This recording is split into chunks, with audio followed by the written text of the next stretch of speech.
Okay, how to transfer from your video account to Gcash. So I can use the website or the app. So right now I'm using the app. So click on video online banking. Then after that, ilalagay ninyo yung user ID and yung password ninyo. So, ayun, nagkamali tayo dito. So, ulitin lang natin. Ilagay yung user and yung password natin.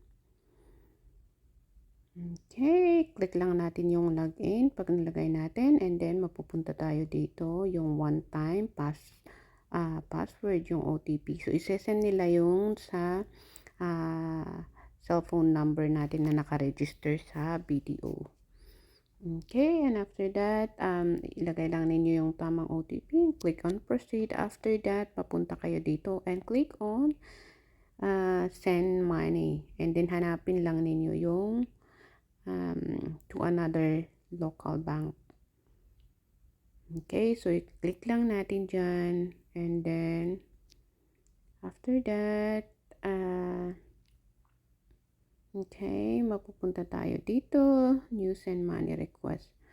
Okay, so since walang nakasave, bago lang to, i-click lang natin yung proceed without template, and then click on next. Okay, so dito kailangan nating ilagay lahat ng mga details ng sender. So, credit to another local bank, and then dito naman transfer from, dito sa saving account natin ito. Okay, and then yung amount, ilalagay lang natin yung amount.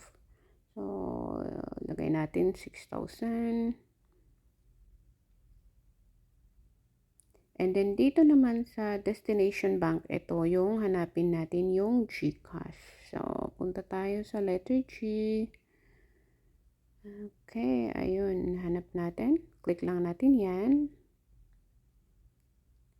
And then, dito sa destination account number, input natin yung 11-digit number, yung number nila. Okay, hindi ko mo. Okay, so dito naman sa receiver details, kailangan malagyan natin yan ng lahat ng information na kailangan nila. Kasi halimbawa, hindi ko muna lagyan ng mga middle initial. Okay, and yung purpose.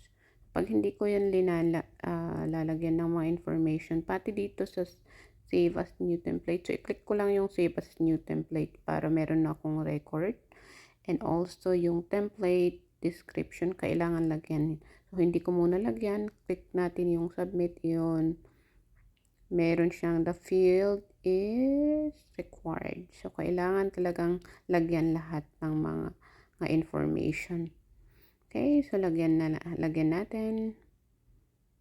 And then, click lang natin yung submit. So, pag-click natin ng submit, meron siyang question dito. Are you sure you want to proceed? So, please verify the following details. So, make sure na lahat ng mga details natin. So, makikita niyo, service charge is 25 pesos. So, every time na mag-transfer kayo from BDO to Gcash, 25 pesos ang yung babayaran. So, yun, click lang natin ang continue since tama naman lahat. And then, kailangan din natin ng OTP number na naman. So, ilalagay din natin yung na-receive nating OTP number. So, isasend nila sa account na nakaregister sa BDO account natin. Okay, so click lang natin yung submit. Paglagay natin ng OTP number. And then after that, yun. Yung marireceive din yan, you have successfully send money. So, marireceive nila within a minute. Matatanggap nila mismo yung notification. Okay, so yun, tama naman lahat yan. I-print lang natin para meron tayong kopya. So, yan yung, pero magsasend din sila ng confirmation doon mismo sa email ninyo. Okay, thank you so much.